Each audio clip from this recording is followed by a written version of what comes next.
you know someone that's unsaved, I'm hoping by the time God uses me tonight, you'll either be saved or on fire to save somebody. Come on. I was raised in the Church of God. Somebody laugh.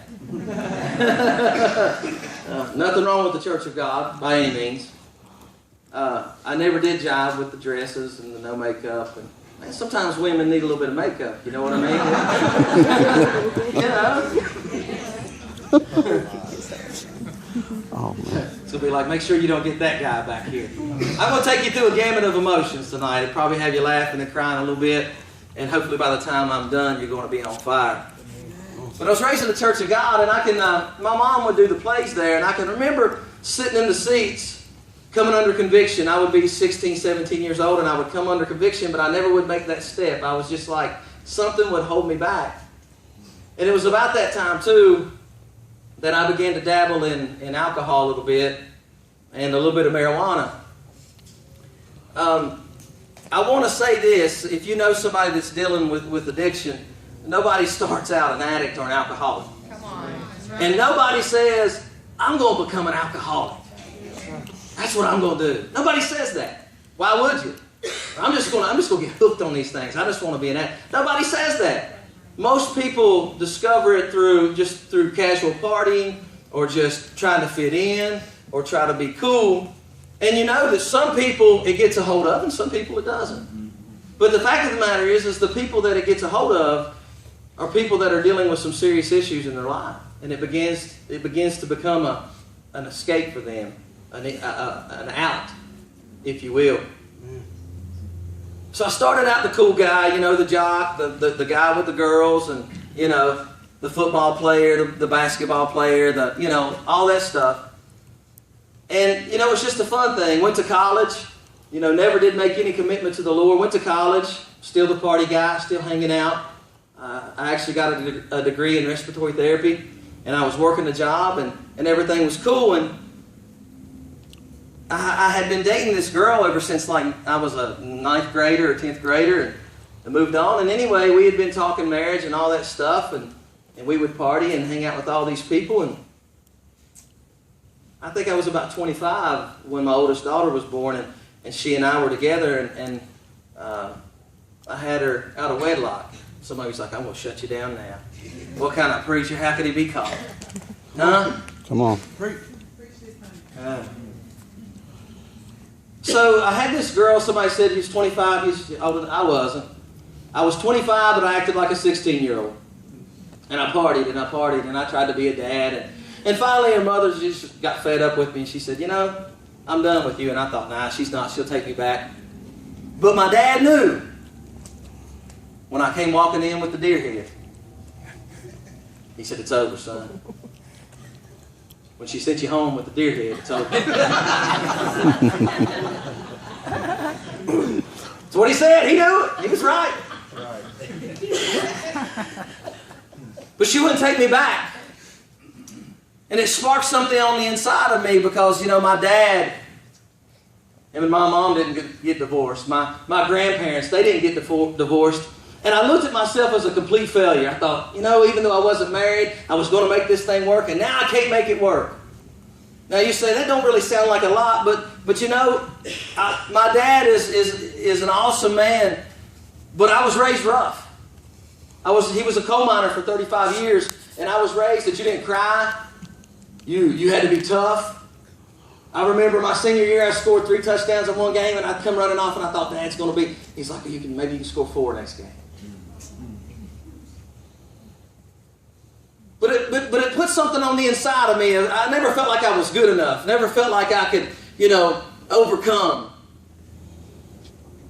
I remember one time I had lost the key. I had my ATV locked up, and I had lost the key.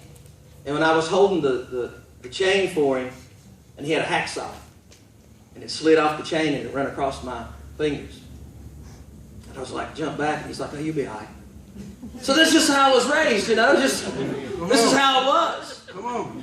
So by the time I'm done preaching, you may say, well, we know why he preaches that way, amen? But I felt like a failure. I thought, my goodness. So what was a party thing, the next thing I know I was doing every day. I would come home and when I would get off work, I would get beer. By that time, I had began to dabble in prescription drugs, and it just got deeper and deeper and deeper. I got deeper and deeper and deeper. I got up to, at one point, I could drink 24 beers, 160 milligram OxyContin addiction a day. This is a day.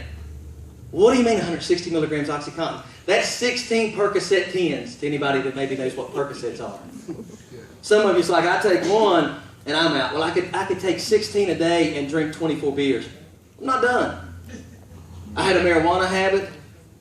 I had a Xanax habit, thanks to my wife. She didn't know I was that addictive.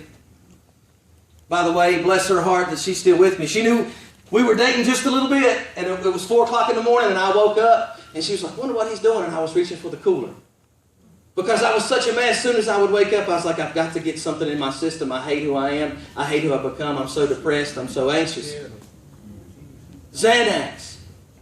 And there would be some nights if I would run into somebody that had crystal meth or cocaine or crank, I would do all that stuff in the same night.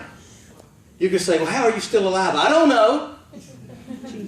But I'm telling you, I could put stuff in my body that would make probably 2 or 3 people drop dead right now and function. Nobody even know it. That's what I needed to not think about the loser I was or the fool I had become. So I meet my wife. And she's like, she tried to hang with me for about 6 months, and she's like, man, I cannot hang with you. But she endeavored. She said,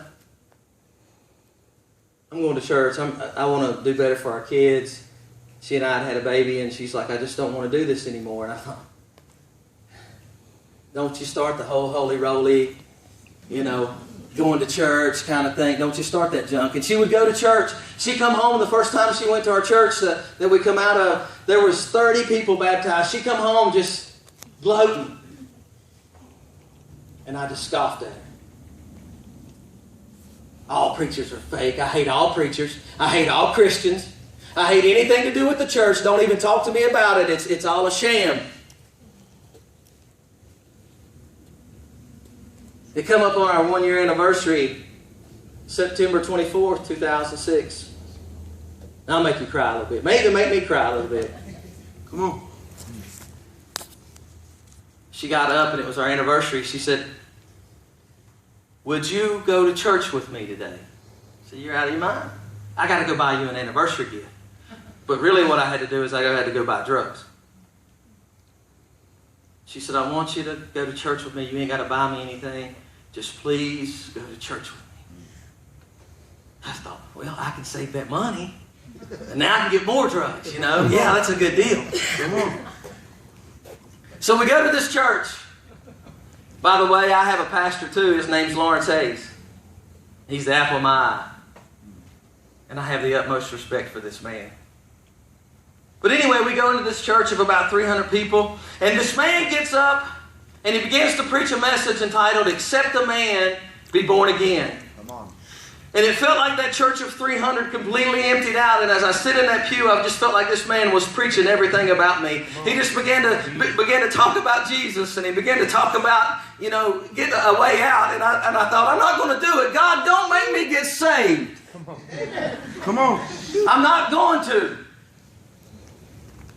I got mad. I even told Amy, I said, what have you been telling this guy? She said, I told him nothing about you. I said, he's preaching all over me. Come on. He was even talking about, he said, your family, Jesus is going to come and your family's going to be taken up and you're going to be standing there jumping. And I saw myself jumping. I said, I'm not going to make it, God. I don't stack up. I know I don't. I didn't go to the altar that day. I refused to. The next day come. It was good. I did the same thing. The next day comes September 26, 2006. Was also my birthday. I was getting ready to turn 32. They called me off work. I was cool. I started drinking about 8 o'clock that morning. And mind you, I had a little 2-month-old baby. I started drinking. I worked up all my OxyContin in a plate. I like to have it all ready so I could just sniff it easily. And I had it was our anniversary a couple days before. I even had a bottle of red wine that they'd got us on our wedding, and I was just pouring this red wine. And, I'd have made you Californians happy. Of course, I was just, gulping it down, mixing beer with it. And I thought, I'm hell-bent. Today's it. This is it. I went downstairs, and I was suicidal. I grabbed my .44 Magnum pistol. It made Dirty Harry look small, and I loaded it up. And I would sit there, and I would drink, and I would hold that pistol, and I'd look at the barrel. And I'd say, today, something's going to happen. You see, September 26, 2006 could have went a couple of different ways for me. But I was pretty much about ready to end it all. It got about 2 o'clock in the day, and as I'm sitting there, TV off, little girl asleep in her little rocker, this audible voice says, of all things, this is what this voice says. It says, what are you doing? I thought my dad had come in, and I looked at the door, and there wasn't anybody there. I said, who was that? What was that? I sit back down, and that voice said, I didn't create you for this. Right. Amen. I've got plans for you. And he says, if you'll come to me, I'll take these addictions and this depression and all these things that you have going on. If you'll come to me, I'll take them from you. He said, I'll make that vow to you. I said, man, Jesus, it's in the room. I called my wife. I'm in tears, and I'm like, Amy. Well, she's like, what's wrong with you? What have you done to the Lord? I was like, I haven't done anything. I said, but God's in the room. Jesus is in the room, and He won't leave me alone. He's just pursuing me. He wants me to get saved. He wants me to give everything I got. And she says, what are you going to do? I said, I don't know. And I remember walking out that, I'm going to preach to you guys here in a bit about saving the lost. But I remember walking out of the church that day, and that man of God, he knew I was an alcoholic. He knew I had addiction problems. He knew I was awful. But here was the thing. All he did was hug me, and he said, if you need me, my phone number's in the book. And I just remember, I was like, I've got to call this man. I've got to get a hold of him. And the whole time, Jesus is just ministering to him. And everybody likes John 3:16. Well, John 3:17's for me, because the Savior of the world walked in the room that day, and He didn't say, you're a horrible husband. You're a horrible father. He says, look, I'm not going to condemn you, but if you'll just come to me, I'm going to do something with you, young man, and I'm going to turn this thing around. Not only that, but I'm going to save your soul. Yeah. And I just remember fumbling through the phone book, and I got a hold of this man, and he was just like, what's wrong, what's wrong? And I quoted this line, and I don't even know why I did. I said, I either got to get busy living or busy dying. He said, are you going to choose life today? I said, I choose life. Would you come over here? And on my birthday, I had another birthday. Yeah. Come on. I got saved. Amen? I was born an addict. You can get born again. I was born a homosexual. You can get born again. I was born this way, but you can get born again. You see this great Savior, this man that God sent for us. He came for every situation and every circumstance. And I'm here to tell you, preach. He ain't no crutch. Oh, glory to God. Where would I be without Jesus tonight? Where would you be without